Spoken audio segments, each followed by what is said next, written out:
Mo Money knows he's Muslim, but every night he chooses the streets over Salah. He smokes, drinks, chases girls, even zina. He hangs out with people who don't care about him, and deep down he knows it. But he keeps running, not towards Allah's blessing, but towards fast money, no matter if it's halal or haram. Muhammad sees clearly. He knows that the haram feels good now, but it's just a trap. He reminds himself, this world is temporary, but Jannah is forever. And that belief is his anchor. It keeps him grounded. It makes him strong when temptations hit, because he's not just living for today, he's living for eternity. Assalamu alaikum everybody, Muhammad Prosperity back, and I'm here to talk about this epidemic that we're having. A lot of Muslims these days are lost, and that's just the truth, unfortunately. See, for a very long time, growing up, especially in a Western country, it's hard to focus on your deen. It really is.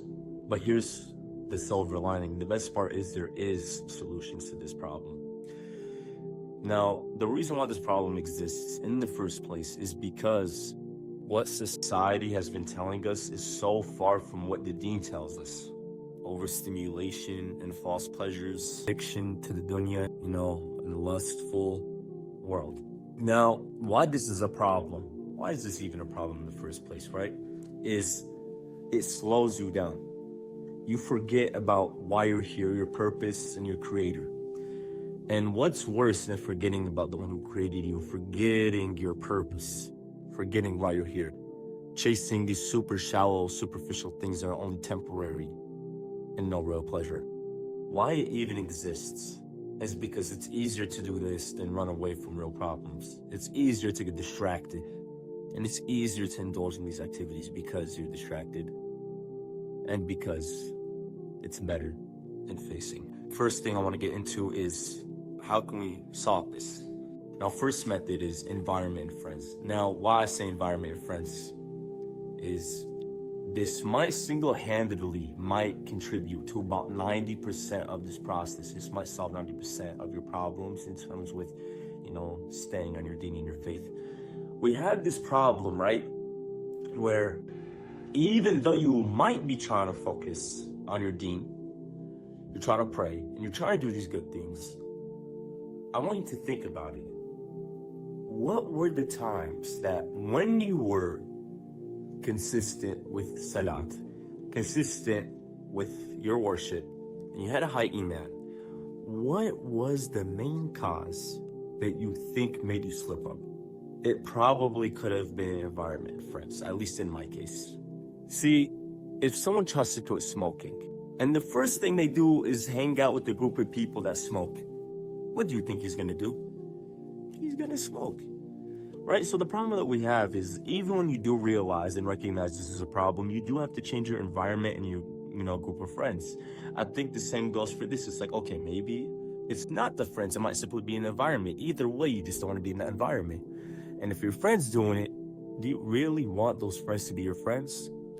See, when I was a little younger, when I was hanging around people that were smoking, for example, even though I wasn't, at the time smoking, the problem came when, even though you weren't doing it, that's just not a good environment. So it still made you more, I guess, it hardens your heart more to, these ideas. And it changes your nafs, your soul, and just who you are as a person from who you hang around. Environment is a big part too. You might be really good, but if you live in a city, it's like if you're fasting during Ramadan, which environment is easier to fast in? A restaurant or, a masjid? It'll probably be the masjid, because if you're at the restaurant, you have that temptation around you. Why do you need the discipline to fight the temptation when the temptation doesn't even need to be there in the first place? You understand? Number 2, distractions and knowledge. See, here's the thing. The truth is a lack of knowledge in Islam is becoming very prevalent in these days. So I booked a 45-minute call with Sheikh Asim al-Hakim, and what me and Sheikh Asim al-Hakim spoke about was this. He said a big problem that I was having, and he told me I was facing, was I had a lack of knowledge in Islam. And I was like, you know what? In a way, I don't like to have this ego of, nah, but I just listened to him. I'm like, you know what?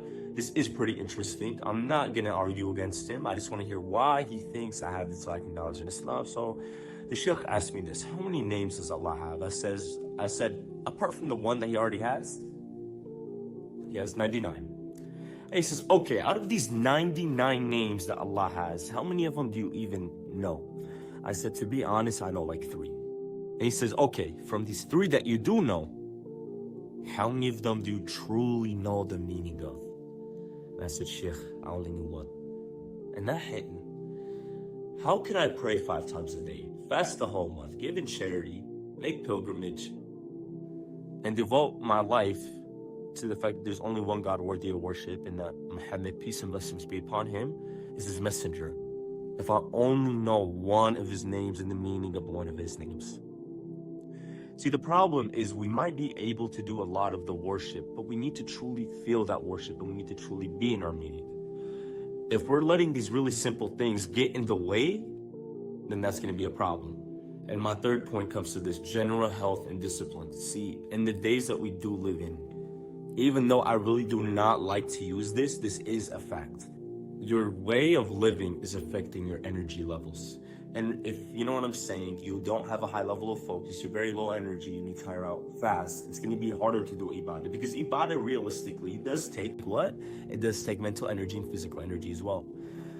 So, in turn, if you're, waking up late, sleeping late, not really focusing while you're praying, not really doing too much, what do you think is going to happen to you? You're not going to be able to do your ibadah properly, which furthers you from Allah.